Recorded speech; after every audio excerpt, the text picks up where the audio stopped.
The automatic doors of St. Mary's Hospital slid open with a soft whoosh as 12-year-old Emma Rodriguez stepped inside, her small frame barely visible among the bustling crowd of adults.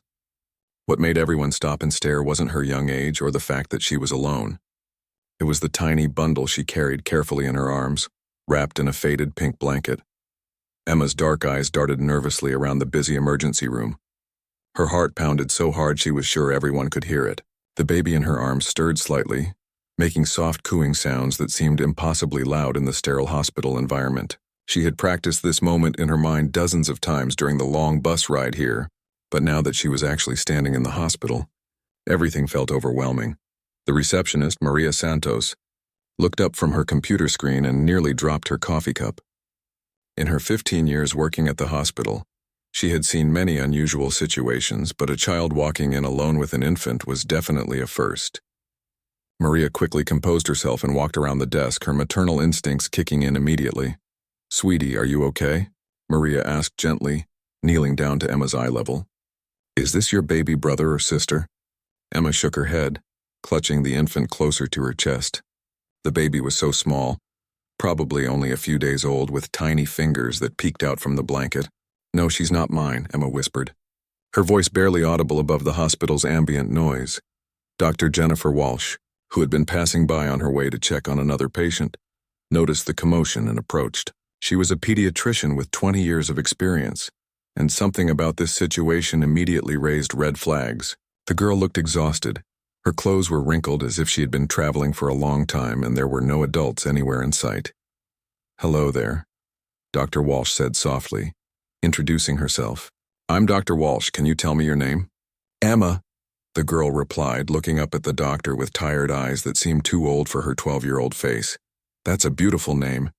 And who is this little one you're carrying?" Emma's lower lip trembled slightly. "Her name is Sophia. She needs help." "I think she's sick." Dr. Walsh immediately called for a wheelchair and gently guided Emma to sit down. The baby did appear to have some concerning symptoms. Her breathing seemed slightly labored, and she felt a bit warm to the touch. Without wasting any time, Dr. Walsh signaled for a nurse to prepare an examination room. "Emma, where are your parents?" Dr. Walsh asked as they moved toward the pediatric wing. "They don't know I'm here," Emma admitted, her voice getting smaller. "I took 3 buses to get here. I've been traveling since yesterday morning." This revelation sent a chill down Dr. Walsh's spine.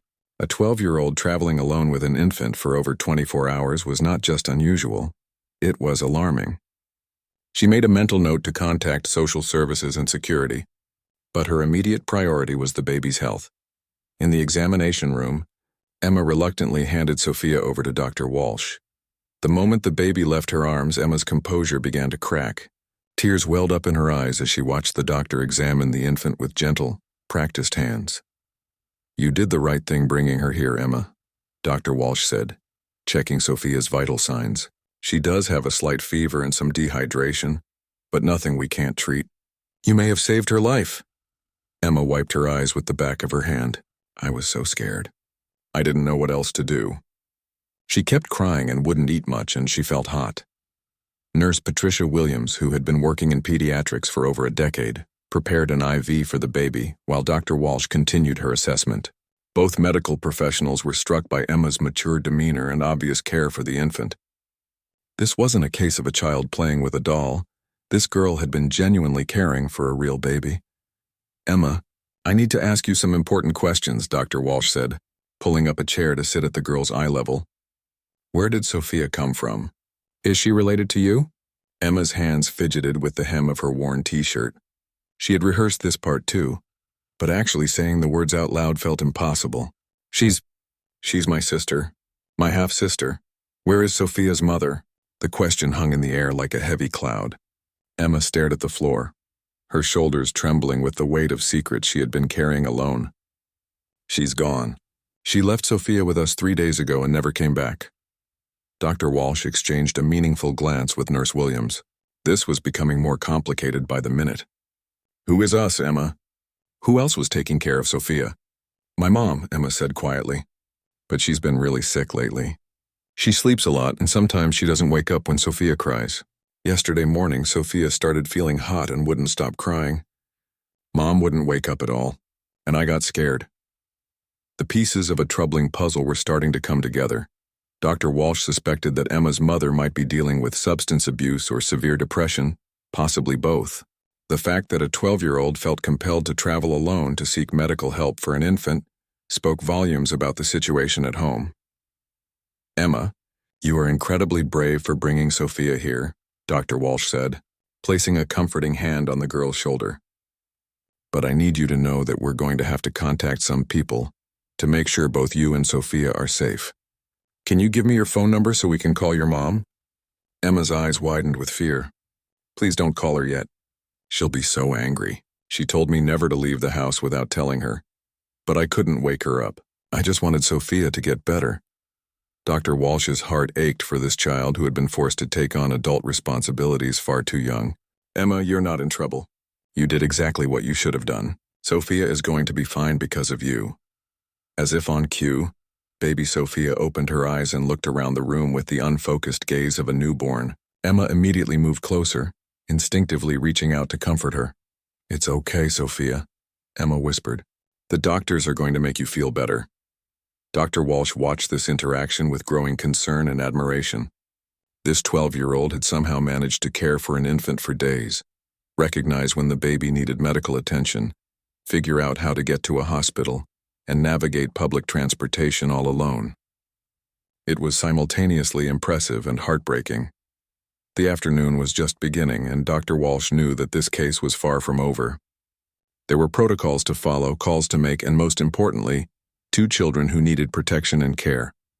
As she prepared to contact social services, she couldn't help but wonder what other secrets Emma was carrying, and what they would discover about the situation that had led this brave little girl to walk into their hospital with a baby in her arms. While baby Sophia received treatment in the pediatric ward, Emma sat in the family waiting area, her legs swinging nervously from the adult-sized chair. Social worker Sarah Thompson had arrived within an hour of Dr. Walsh's call, carrying a folder, and wearing the kind of gentle expression that people in her profession had perfected over years of dealing with difficult situations.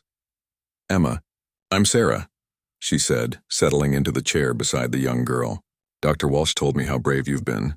I'm here to help make sure you and Sophia are safe." Emma studied Sarah's face carefully. Adults had disappointed her before, and she had learned to be cautious about trusting too quickly. "Are you going to take Sophia away from me?" "Right now, I just want to understand what's been happening at home," Sarah replied honestly. "Can you tell me about your mom?" "Dr. Walsh mentioned that she's been sick." Emma's fingers twisted together in her lap. The truth felt too big and scary to put into words, but she had come this far. "She started getting sick after Sophia came to live with us. She takes these pills that make her sleep for a really long time. Sometimes I can't wake her up for hours." Sarah nodded, making notes in her file. She had seen similar situations before, and her heart went out to this child who had been forced to become a caretaker. "What about Sophia's mother? You mentioned she left. Do you know anything about her?" Emma's expression darkened. "Her name is Rebecca. She's my dad's girlfriend." "Well, she was. Dad's been gone for 2 years now, but Rebecca kept coming around sometimes. She was pregnant, and when Sophia was born, she brought her to our house." "Did Rebecca say why she was leaving Sophia with you and your mother?"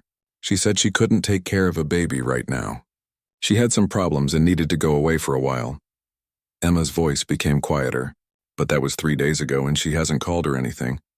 Mom was already taking those pills before, but after Rebecca left Sophia with us, she started taking more. Sarah's trained eye caught the subtle signs of a child who had been dealing with adult problems for too long. Emma's clothes were clean but worn. Her hair was neatly brushed but clearly done by herself, and there was a tiredness in her eyes that 12-year-olds shouldn't have. "Emma, how long has your mom been taking these pills?" "Maybe 6 months. It started after she hurt her back at work. The doctor gave her medicine for the pain, but then she kept needing more. She says they help her feel better, but they just make her sleep all the time." The picture was becoming clearer. Emma's mother was likely struggling with prescription drug dependency, and the sudden responsibility of caring for an infant had pushed her further into addiction. Meanwhile, Emma had stepped up to fill the gaps, caring for both her mother and baby Sophia. "Who's been taking care of you, sweetie? Making sure you eat and get to school?" Emma shrugged. "I take care of myself mostly. I know how to cook some things, and there's a bodega down the street where I buy food. I haven't been to school this week because of Sophia, but I usually go. Dr. Walsh appeared in the doorway holding Sophia, who was now looking much better after receiving fluids and medication. Good news, Emma. Sophia's going to be fine. Her fever is broken and she's much more alert now. Emma's face lit up with relief as she reached for the baby. Sophia seemed to recognize her, settling immediately in Emma's arms. The bond between them was obvious to everyone in the room. You clearly know how to take care of her, Dr. Walsh observed. Have you been feeding her and changing her diapers all by yourself? I watched some videos online about how to take care of babies, Emma explained, gently rocking Sophia. The lady at the store helped me figure out what kind of formula to buy. I used some of my lunch money. Sarah and Dr. Walsh exchanged glances. The resourcefulness of this child was remarkable, but it also highlighted how much responsibility had been placed on her young shoulders. Emma, I need to ask you something important, Sarah said carefully. We need to contact your mother and let her know where you are. Can you give me her phone number? Fear flashed across Emma's face. What if she's still sleeping? What if she doesn't answer? Sometimes when she takes those pills, she doesn't wake up until the next day. We'll keep trying until we reach her, Sarah assured her. But Emma, there are some things we need to discuss. Taking care of a baby is a big responsibility even for adults. It's not something a 12-year-old should have to do alone. But I can do it, Emma protested, holding Sophia closer. I've been taking good care of her. I knew when she was sick and I brought her here. You absolutely did the right thing and you've done an amazing job, Dr. Walsh interjected. But you deserve to be a kid, Emma. You should be worrying about homework and friends, not whether a baby is eaten or needs a diaper change. Emma looked down at Sophia, who was now sleeping peacefully in her arms. But who else is going to take care of her? My mom can't right now and Rebecca is gone. Sophia needs someone. The simple honesty of this statement brought tears to Sarah's eyes. Here was a child who had sacrificed her own childhood to protect an infant, and she was more concerned about Sophia's well-being than her own situation. There are people who are specially trained to take care of babies when their families can't, Sarah explained gently. Foster families who know all about caring for infants. Sophia would be safe and loved while we work on helping your family. No, Emma said firmly, the first sign of real defiance she had shown. Sophia knows me. She feels safe with me. You can't just give her to strangers. Hospital security guard Tom Martinez had been quietly observing the situation from the hallway. As a grandfather of 5, he was moved by the obvious love between Emma and the baby. He approached Sarah and spoke in a low voice. I've been watching this little girl for the past 2 hours. She knows exactly how to hold that baby, how to comfort her. That's not something you see every day. Sarah nodded. I know this is an unusual situation. Emma has clearly formed a strong attachment to Sophia, and the baby responds to her care. Dr. Walsh checked her watch. I think we should try calling Emma's mother now. We need to understand the full situation before we make any decisions about Sophia's care. Emma reluctantly provided her mother's phone number, but as she feared, there was no answer. Sarah tried calling 3 more times over the next 30 minutes, each call going straight to voicemail. Emma, can you give me your address? I think we need to send someone to check on your mother. The young girl's face paled. Is she going to be in trouble? She's not a bad mom. She's just sick right now. We want to help your mom get better, Sarah said truthfully, but we also need to make sure you're both safe. As Emma gave Sarah her address, she couldn't help but wonder if bringing Sophia to the hospital had been a mistake. She had only wanted to help the baby, but now it seemed like everything was spiraling out of control. She looked down at Sophia, who was starting to wake up and make hungry sounds. She needs to eat soon, Emma said quietly. She gets cranky when she's hungry. Dr. Walsh watched as Emma automatically shifted into caregiver mode, checking the baby for signs of distress and preparing to meet her needs. It was both beautiful and heartbreaking to witness such maternal instincts in someone so young. The afternoon was wearing on, and decisions needed to be made about both children's immediate care. Sarah knew that whatever happened next would change Emma's life forever, and she hoped they could find a solution that honored the incredible bond between this brave little girl and the baby she had risked everything to save. 2 social workers arrived at the small apartment complex on Maple Street, just as the sun was beginning to set.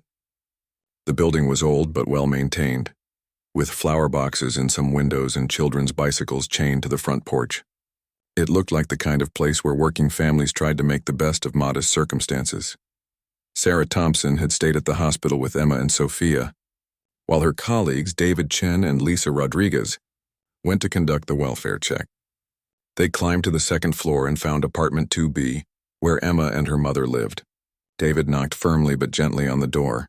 "Mrs. Rodriguez, this is David Chen from Child Protective Services. We need to speak with you about Emma." There was no response. Lisa tried knocking again, calling out in both English and Spanish. After several minutes of silence, they could hear movement inside. Slow, shuffling footsteps approaching the door. "Who is it?" came a groggy voice from behind the door. "Ma'am, we're social workers. Your daughter Emma is at St. Mary's Hospital. She's safe, but we need to talk to you." The door opened slowly, revealing Maria Rodriguez, a woman in her late 30s who looked much older. Her hair was disheveled, her clothes wrinkled, and her eyes had the glassy, unfocused look that David recognized immediately. She was clearly under the influence of something. "Emma? Where's Emma?" "She was here this morning, I think." Maria swayed slightly as she spoke. "Ma'am, may we come in? We need to discuss Emma and the baby she brought to the hospital." "Baby?" Maria looked confused. "Oh, Sophia, is Sophia okay?" Emma was worried about the baby. David and Lisa exchanged glances as they entered the small apartment. What they saw confirmed their worst fears and best hopes simultaneously. The apartment was clean and organized, clearly maintained by someone who cared about their living space. But empty prescription bottles littered the coffee table, and there were signs everywhere of a child taking on adult responsibilities. In the kitchen, they found a carefully organized system that could only have been created by Emma. Baby bottles were lined up and sterilized. Formula was measured and ready, and there was a handwritten schedule taped to the refrigerator detailing Sophia's feeding times, diaper changes, and sleep schedule. The handwriting was clearly that of a child, but the attention to detail was remarkable. "Mrs. Rodriguez, how long has Emma been caring for Sophia?" Lisa asked gently, helping Maria sit down on the couch. "Emma's such a good helper," Maria mumbled, her words slightly slurred. "She takes care of everything when I'm not feeling well. She's been taking care of me too."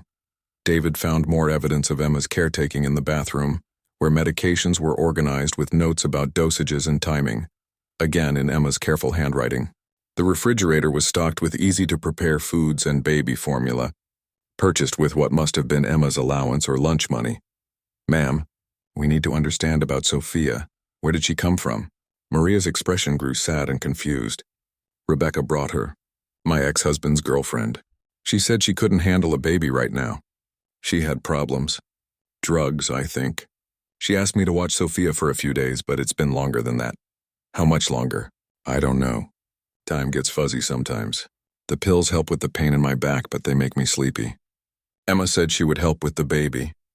Lisa sat down beside Maria, speaking in a calm, non-judgmental tone. "Mrs. Rodriguez, Emma is 12 years old.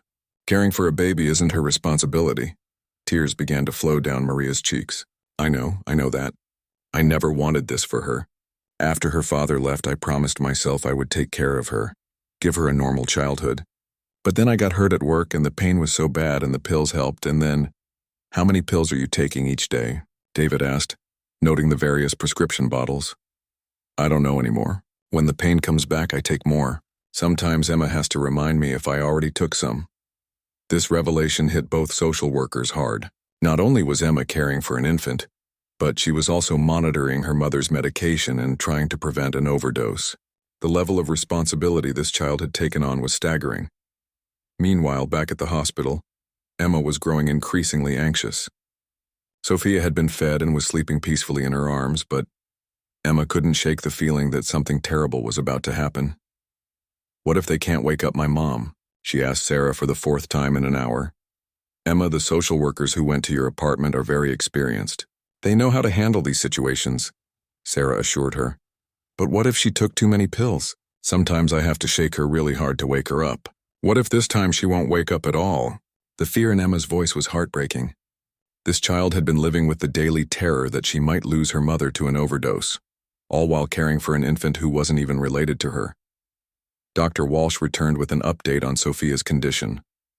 "She's doing much better. Her fever is completely gone and she's well hydrated now. You did an excellent job recognizing that she needed medical attention." "Can I take her home now?" Emma asked hopefully. Emma, we need to wait and see what the social workers find at your apartment. There are some decisions that need to be made about what's best for both you and Sophia. Emma's phone, which had been silent all day, suddenly buzzed with a text message. She looked at it and her face went pale. "What is it?" Sarah asked. "It's from Rebecca, Sophia's mom. She says she's coming to pick up Sophia tomorrow." This unexpected development sent Sarah scrambling to contact her colleagues at Emma's apartment. If Rebecca was planning to return for Sophia, they needed to understand more about her situation and whether she was fit to care for an infant. "Emma, tell me more about Rebecca. Why did she leave Sophia with your family?" Emma shifted uncomfortably. "She was using drugs. Bad drugs, not just pills like my mom. She would disappear for days sometimes, even when she was pregnant with Sophia. Dad tried to help her, but she wouldn't listen. After Sophia was born, Rebecca would come to our house because she said it was safer than where she was staying. Do you think Rebecca is ready to take care of Sophia now?" Emma looked down at the sleeping baby in her arms. "I don't know. She says she wants to be a good mom, but she said that before too. What if she takes Sophia and then disappears again? What if Sophia gets sick again and Rebecca doesn't notice?" These were incredibly mature concerns from a 12-year-old, and Sarah could see the genuine love and worry in Emma's eyes. This child had become Sophia's primary caregiver and protector, and the thought of the baby being placed in a potentially unsafe situation was clearly tearing her apart. "Emma, I want you to know that we won't let Sophia go to anyone who can't take proper care of her. That's a promise." Dr. Walsh's pager buzzed and she stepped away to take a call. When she returned, her expression was serious. "Sarah, I need to speak with you privately for a moment." The two adults moved to the hallway, leaving Emma with a nurse who stayed nearby. Dr. Walsh's voice was low and urgent. "I just got a call from the emergency department. They have a young woman who was brought in by police. Drug overdose. Her ID says Rebecca Martinez. I think she might be Sophia's mother." Sarah felt her stomach drop. If Rebecca was in the emergency department with an overdose, she clearly wasn't in any condition to care for an infant. This meant that Sophia's future was now completely uncertain, and Emma's fears about the baby's safety were more justified than anyone had realized. The situation was becoming more complicated by the hour, and Sarah knew that the decisions made in the next few hours would affect the lives of these children forever.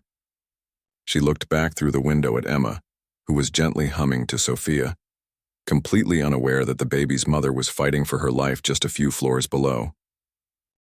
The call from David Chen at Emma's apartment brought more troubling news. Maria Rodriguez had been found unconscious on her couch, surrounded by empty pill bottles. Paramedics were on their way, and it looked like an accidental overdose.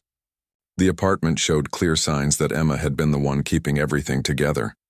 Bills organized and partially paid with what looked like lunch money, a cleaning schedule in a child's handwriting, and a notebook where Emma had been tracking her mother's medication times.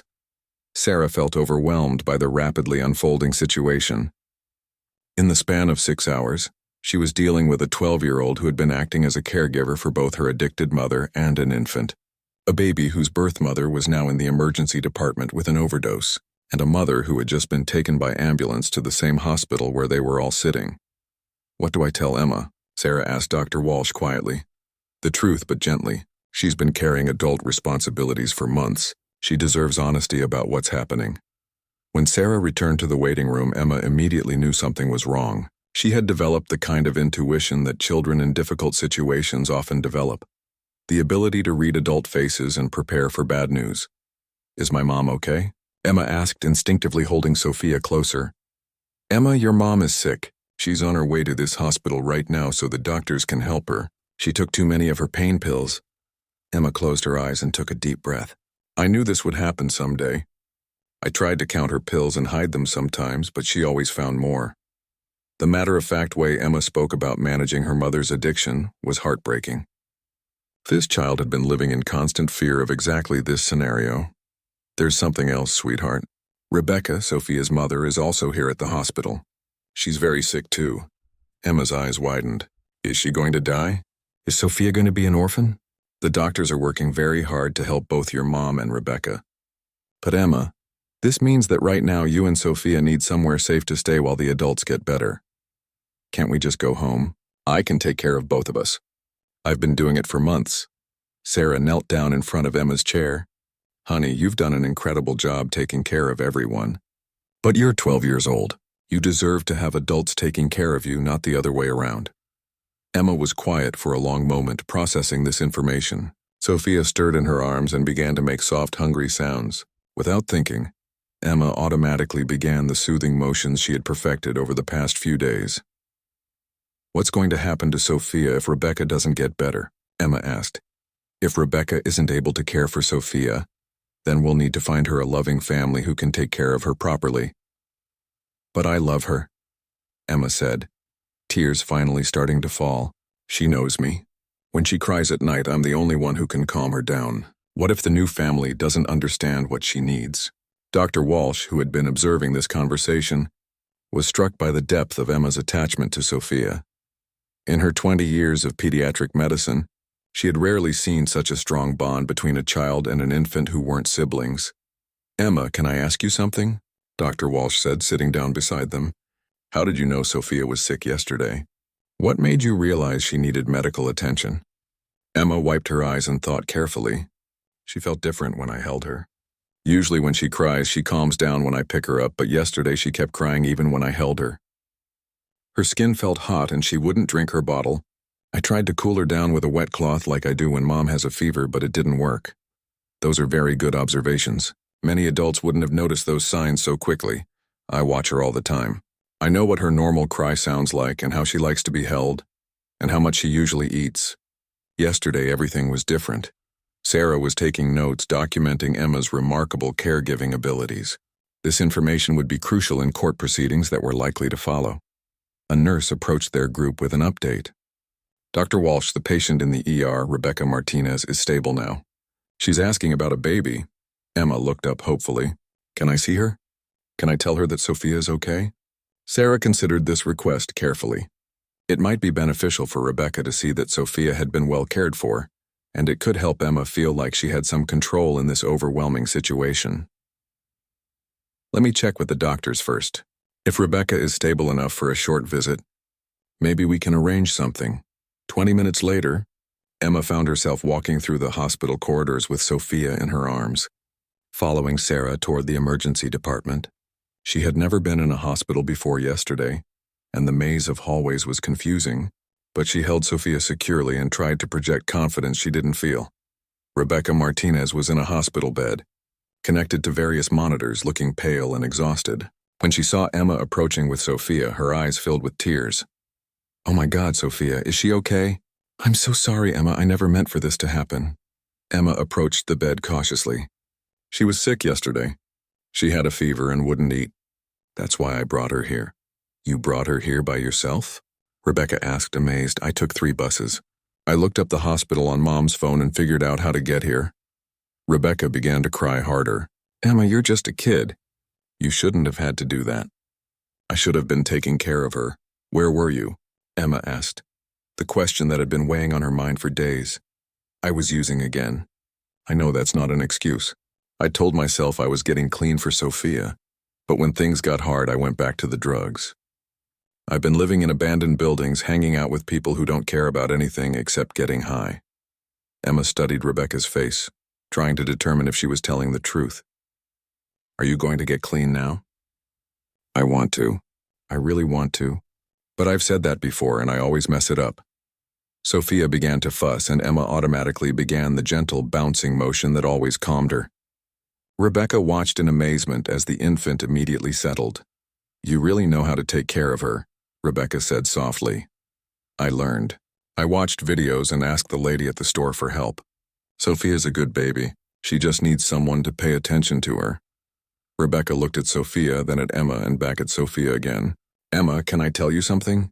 Something I haven't told anyone else? Emma nodded, shifting Sophia to a more comfortable position. I don't know if I can be a good mother to her. I love her, but love isn't enough. I've been clean for a few days before, but then something bad happens or I get stressed and I use drugs again. What if that happens when I'm taking care of Sophia? What if she gets hurt because I'm high?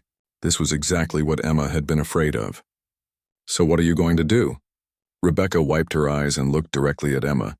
I think maybe Sophia would be better off with a family who can really take care of her. A family who won't disappear or get high or put her in danger. Emma felt a mixture of relief and sadness. Relief that Sophia would be safe, but sadness that this meant the baby would probably leave her life forever. But I want to do this right, Rebecca continued.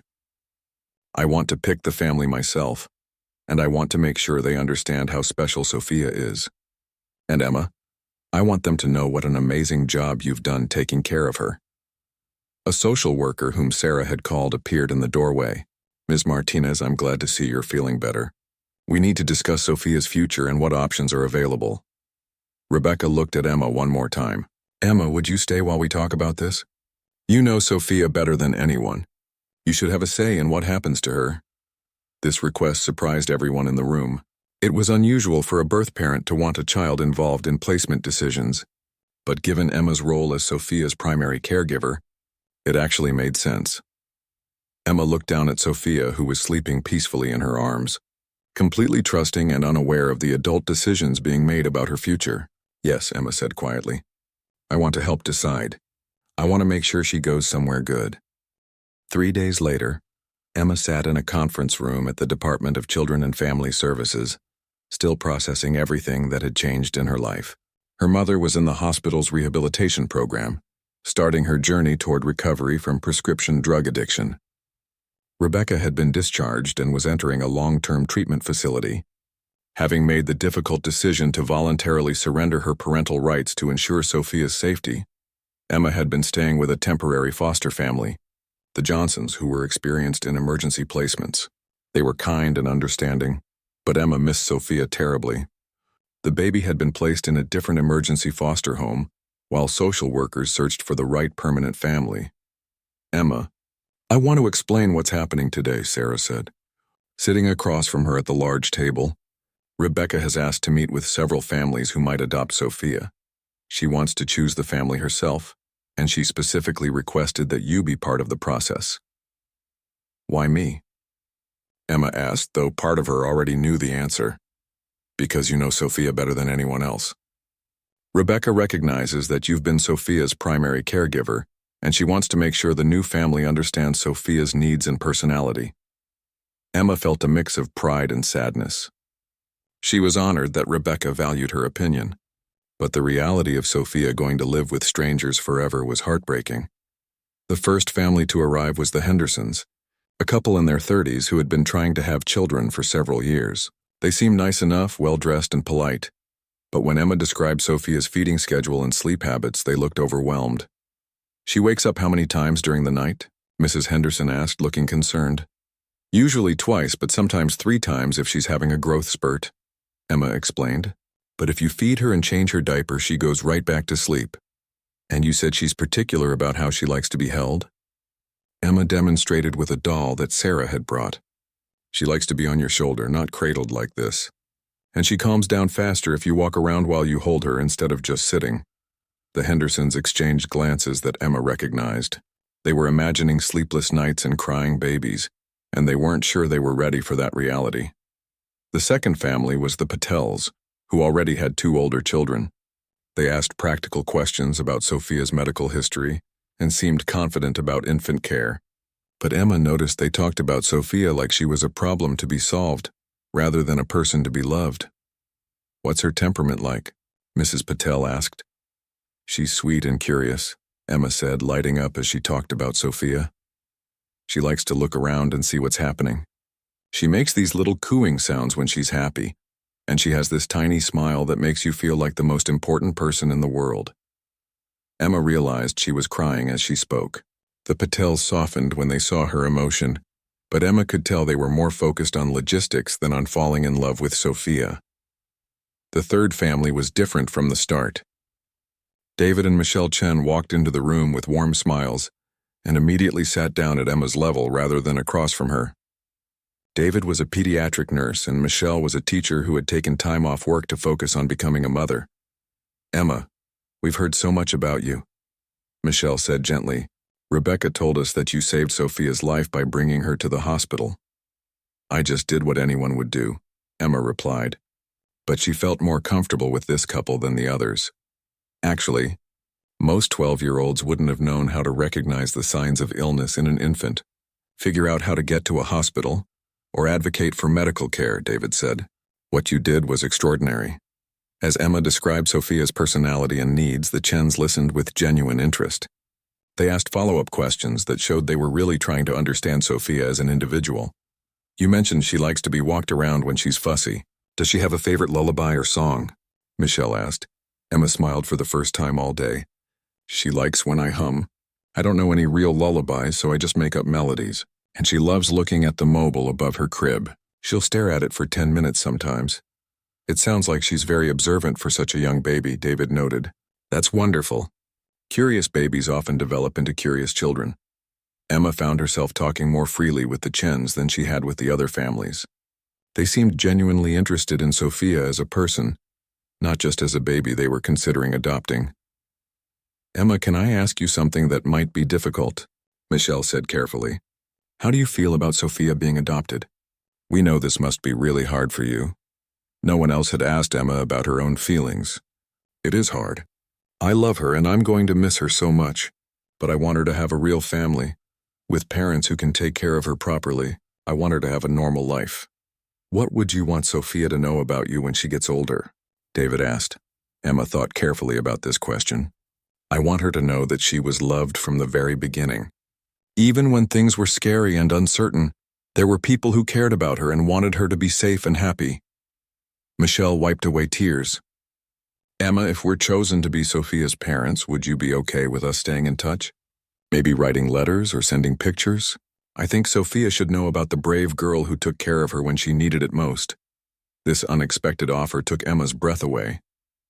She had assumed that adoption meant Sophia would disappear from her life forever. You would really do that? Emma asked. Of course. You're part of Sophia's story. You're part of what made her who she is. That shouldn't be forgotten. After the Chens left, Emma sat quietly while Rebecca, Sarah, and the adoption coordinator discussed each family. Emma's opinion was specifically requested about each couple. The Hendersons seem nice, but I don't think they really understand how much work a baby is, Emma said honestly. They seemed scared when I talked about night feedings. What about the Patels? They know about babies, but they talked about Sophia like she was just another task on their to-do list. I don't think they really want to know her personality. And the Chens? Emma's face brightened again. They asked about Sophia like she was already their daughter. They wanted to know about her favorite things and how to make her happy. And David knows about babies because he's a nurse, so if she gets sick again, he'll know what to do. Rebecca, who had been listening quietly, spoke up. Emma, which family do you think would love Sophia the most? Without hesitation, Emma answered, the Chens. They're the only ones who asked about my feelings and they want me to stay in Sophia's life. They understand that taking care of her isn't just about feeding and diapers. It's about paying attention to who she is. Rebecca nodded slowly. I think you're right. I was leaning toward them too, but I wanted to hear your thoughts first. Sarah made notes in her file. I'll need to complete background checks and home studies, but if everything looks good, we can move forward with the Chens as Sophia's adoptive family. Emma felt a complicated mix of emotions. Relief that Sophia would have loving parents, sadness that their daily life together was ending, but also hope that she might still be part of Sophia's life in some way. When will Sophia go to live with them? Emma asked. These things take time. There are legal processes and transition periods. But Emma, there's something else we need to discuss. What do you want to happen next for you? Emma had been so focused on Sophia's future that she hadn't really thought about her own. I want my mom to get better. I want to go home and have things be normal. Your mom is working very hard in the recovery program and she's making good progress, but she's going to need ongoing support and we need to make sure you have support too. You've been through a lot, and it's important that you have adults looking out for you the way you've been looking out for everyone else. For the first time since this whole ordeal began, Emma started to imagine a future where she could just be a 12-year-old kid again, where someone else would worry about paying bills and buying groceries and making sure everyone was safe. It sounded both wonderful and strange after months of being the responsible one. Will I really be able to write to Sophia and see pictures of her growing up? Emma asked. If the adoption goes through with the Chens and if your mother agrees, then yes, you'll be able to maintain a connection with Sophia. Emma smiled, imagining letters from Sophia's new parents describing her first words, first steps, first day of school. It wouldn't be the same as raising her, but it would mean that their bond didn't have to be completely broken. I think Sophia's going to be really happy with the Chens, Emma said quietly, and I think she'll always remember that she was loved even when everything was complicated. 1 year later, Emma Rodriguez stood in front of her middle school class holding a framed photograph and a letter. She was presenting her final project for English class about a person who changed my life. Most of her classmates had chosen celebrities, athletes, or historical figures. Emma had chosen Sophia. "This is Sophia Chen," Emma began, showing the photo of a chubby, smiling 1-year-old with bright eyes and dark curls. "She's not famous and she's only 1 year old, but she changed my life more than anyone else ever has." Emma's teacher, Mrs. Patterson, listened with interest. She knew some of Emma's story through school records, but she had never heard Emma speak about it openly. "A year ago, I thought being grown up meant taking care of everyone else and never asking for help. I was cooking, cleaning, paying bills, and taking care of a baby, all while trying to keep my mom safe. I thought that made me mature and responsible." Emma paused, looking at Sophia's photo. The baby had grown so much since their last visit. She was walking now, according to Michelle's latest letter, and she was saying a few words. "Emma treasured every update. But Sophia taught me that love isn't about carrying all the responsibility by yourself. When I saw that she was sick and needed help, I didn't try to fix it alone. I took her to people who were trained to help her. That was the first time I asked adults for help instead of trying to handle everything myself." The classroom was unusually quiet. Emma's classmates, who knew her as the quiet girl who always did her homework and never got in trouble, were hearing a story that sounded like something from a movie. Taking care of Sophia also taught me that I could be really good at something important. I learned to recognize when she was hungry or tired or sick. I figured out how to calm her down when she was crying. I made sure she was fed and clean and safe. But I also learned that being good at something doesn't mean you have to do it all by yourself forever. Emma's mother, Maria, sat in the back of the classroom. She had been clean and sober for 10 months now, working 2 part-time jobs and attending AA meetings 3 times a week. She still struggled with the guilt of what Emma had gone through, but she was proud of how articulate and confident her daughter had become. "The best thing Sophia taught me was that families come in all different shapes. Her birth mom, Rebecca, loved her enough to give her up for adoption when she realized she couldn't take care of her safely. The Chen family loved her enough to adopt her and include me in her life. My mom loved me enough to get clean and learn how to be a healthy parent, and I loved Sophia enough to make sure she got the help she needed, even when it was scary."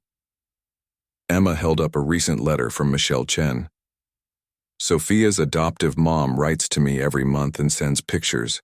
She tells me about Sophia's first words and her favorite foods and the songs she likes. Last month she told me that Sophia's first word was Emma. They think it's because they show her my picture and say my name when they tell her bedtime stories about the girl who kept her safe." Several students in the class were wiping their eyes now. Even the boys who usually acted tough were paying attention. "This summer I'm going to visit Sophia and the Chen family for a weekend. They want me to be part of her life as she grows up, like an honorary big sister. Mr. and Mrs. Chen say that I'll always be part of Sophia's origin story, and that's something to be proud of." Emma's voice grew stronger as she reached her conclusion. "Sophia taught me the difference between being forced to grow up too fast and actually becoming mature. Real maturity isn't about doing everything alone. It's about knowing when to ask for help, how to love someone without trying to control their life, and understanding that sometimes the most loving thing you can do is let other people help." She sat down to genuine applause from her classmates. Mrs. Patterson wiped her own eyes before speaking. "Emma, that was beautiful. Thank you for sharing Sophia's story with us. Does anyone have questions for Emma?" A boy named Marcus raised his hand. "Do you ever wish you had just called social services instead of taking care of Sophia yourself?" Emma considered this carefully. "No, I don't regret taking care of her. Those few days when it was just me and Sophia were scary, but they were also special. I got to know her personality and figure out what she needed. When it came time to help choose her adoptive family, I could tell them all about who she really was as a person. I think that helped her get placed with the right family."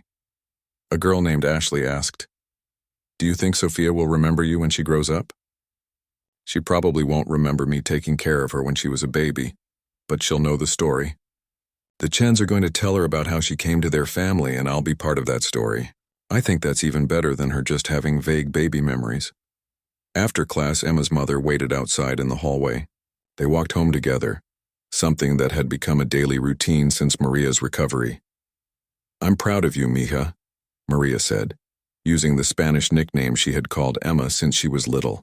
"You told Sophia's story beautifully, but you also told your own story. You've grown into such a strong, wise young woman." "I learned from watching you get better," Emma replied. "You taught me that people can change and that asking for help isn't giving up.